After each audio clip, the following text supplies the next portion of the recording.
As the golden sun rose over the sea, King Indradyuman opened his eyes with a smile.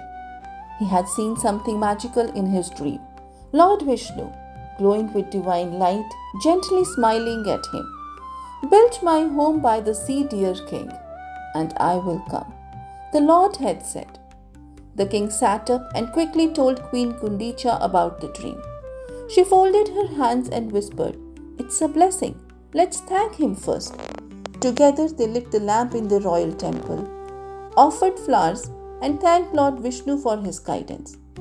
Then the king called his wisest ministers and royal builders. The time has come, he said. We shall build the grand temple just the way the Lord wishes. And so the great work began. At the ocean's edge, King Indradyuman began building the temple of his dreams. This temple, he said, will be the Lord's home. But just when the temple was nearly complete, the sea roared and it swallowed it whole. The king built it again and again and again. Each time, the sea destroyed it. 5 times, the waves rose and washed away all he built. But the king would not give up. The royal treasury was nearly empty. The people began to wonder, is this temple cursed? The king stood silently. He had no answers, only faith. That morning, a mysterious saint appeared near the ruins. His eyes were calm like the sea. He said to the king gently, Don't lose heart, my dear. The Lord sees your devotion. The waves can be stopped if we have true surrender. The saint's words were calm, but the king's heart was heavy. He said softly, Respected sage, you are wise, but the sea has crushed my hopes 5 times. I don't know if I can build it again. He bowed deeply and said, Even the waves don't seem to want the temple.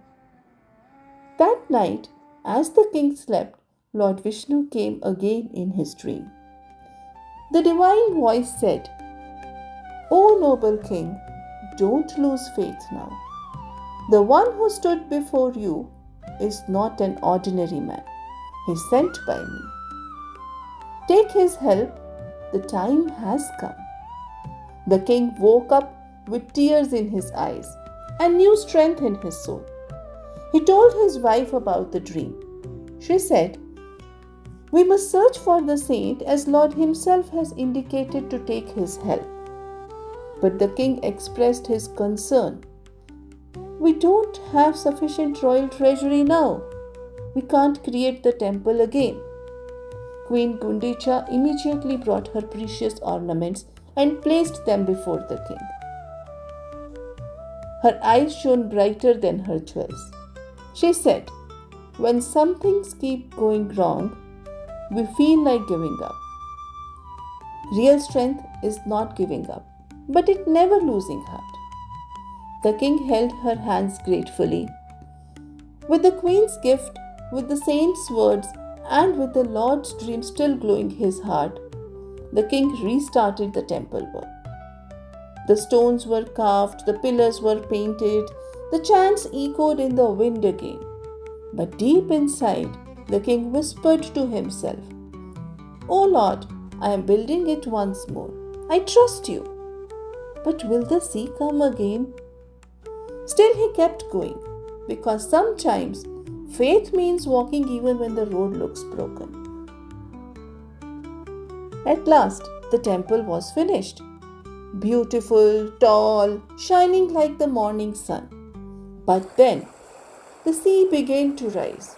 The waves turned loud. The sky turned dark, just like before. But this time, the saint stepped forward. He raised his hand, he closed his eyes in peace, and suddenly the waves stopped. The wind grew silent. The ocean bowed, as if it had come to pray. The temple was safe.